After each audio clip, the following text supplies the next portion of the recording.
Merhaba arkadaşlar, kanalıma hoş geldiniz. Bugün sizlerle saray sarması yapacağız. Saray sarmasının birçok farklı çeşidi var. Bisküvilisi var, Hindistan cevizlisi var, vişnelisi var, kakaolusu var, çikolata soslusu var. Ben bugün size vişneli yapmak istiyorum. Videoya başlamadan önce kanalıma abone olmayı ve like atmayı unutmayın. Arkadaşlar, vişne sosumu kendim yapıyorum. Hazır almıyorum. Çünkü bu videoda da bir maliyet çıkarttım ben. Yaklaşık fırın tepsisiyle, kare tepsilerle bu tatlımızın maliyeti 30-35 TL civarında. Kullandığımız malzemeler standart zaten. Ölçüleri de vereceğim. İsterseniz kendiniz de fiyatlandırma yapabilirsiniz. Makul bir tatlı. Yani lezzetine göre 30-35 lira, 12 porsiyon çıktı bu arada. Bir şey değil. Yarım su bardağı şekerim, yarım su bardağı suyum ve vişnelerimi bir tencerede kaynatıyorum.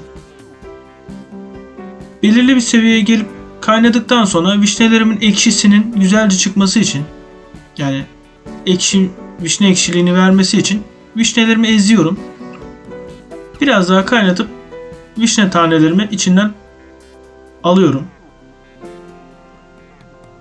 Ve kenarda bir nişasta açıyorum. Yani hafif azıcık bir suyla nişastayı sulandırıp içerisine, kaynayan sosumun içerisine ilave ediyorum. Nişasta koyulaşmasını sağlıyor. Sos haline getiriyor.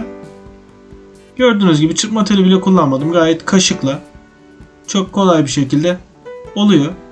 Kaynamaya başladıkça da koyulaşıyor. Az bir nişasta yapmanız yeterli. Gördüğünüz gibi gittikçe koyulaşıyor.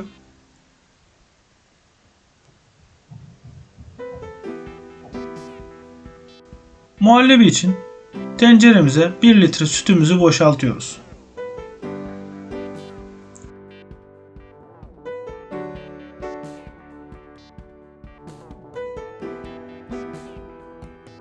Bir su bardağı şeker,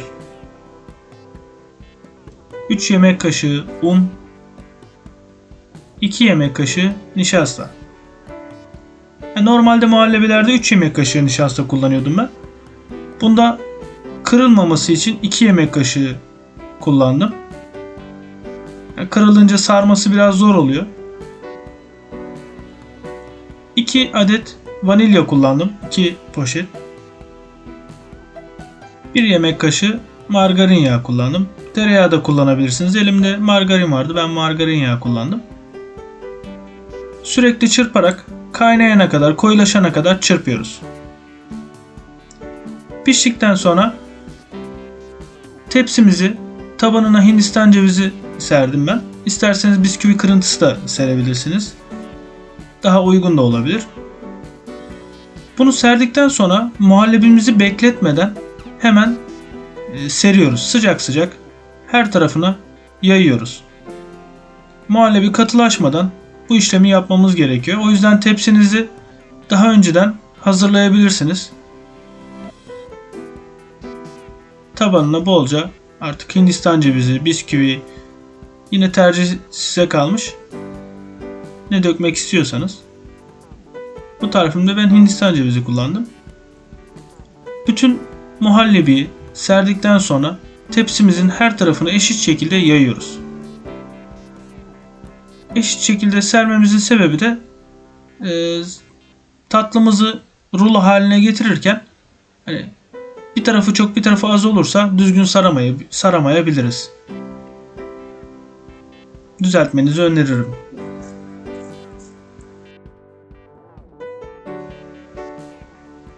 Bütün tepsimizi bu şekilde düzelttikten sonra kenara beklemeye alıyoruz. Yani biraz muhallebimizin donması gerekiyor. Muhallebimizi kenara aldıktan sonra krem şanti için bir kaba krem şanti tozumuzu boşaltıyoruz. Aldığınız krem şanti tozların üzerinde yazar ama siz yine de süt oranlarını azar azar ilave edin. Çünkü bazı krem şantiler üzerinde yazdığı gibi olmuyor.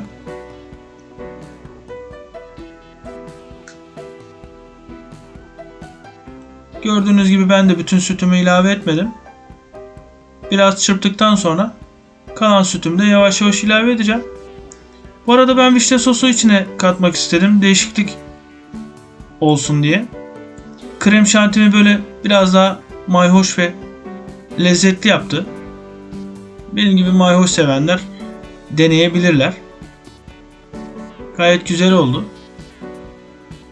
Çok fazla da katarsanız krem şantiniz kırmızı renkte de olabilir. Gördüğünüz gibi krem şanti ne sert ne yumuşak. Yani ne sert ne yumuşak olacak. Çok sert olursa muhallebinizin üzerine sererken sorun yaşayabilirsiniz. O yüzden spatulanızı suya bandıra bandıra sürerseniz daha kolay sürülecektir. Gördüğünüz gibi ben sürekli kenarda bir su kabı spatulayı suya batırıp güzelce düzeltiyorum. Daha kolay sürmenize yarıyor ve alttaki muhallebiyi yırtmıyorsunuz. Yırtmanız parçalanmasına sebep olur.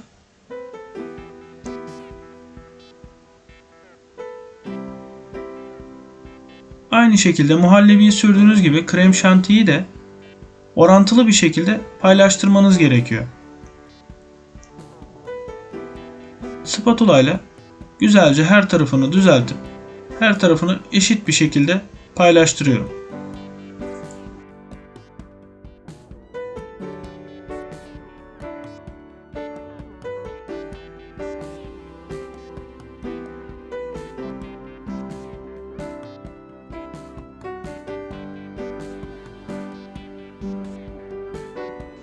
Düzeltme işlemimiz bittikten sonra tatlımızı en az 1 saat, imkanınız varsa 2 saat dinlendirmenizi öneririm.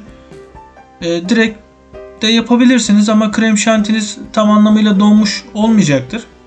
Çünkü kesme işlemi yaparken biraz donmuş olması gerekiyor. Ve tatlınız daha güzel olur açıkçası. 6 eşit parçaya böldüm.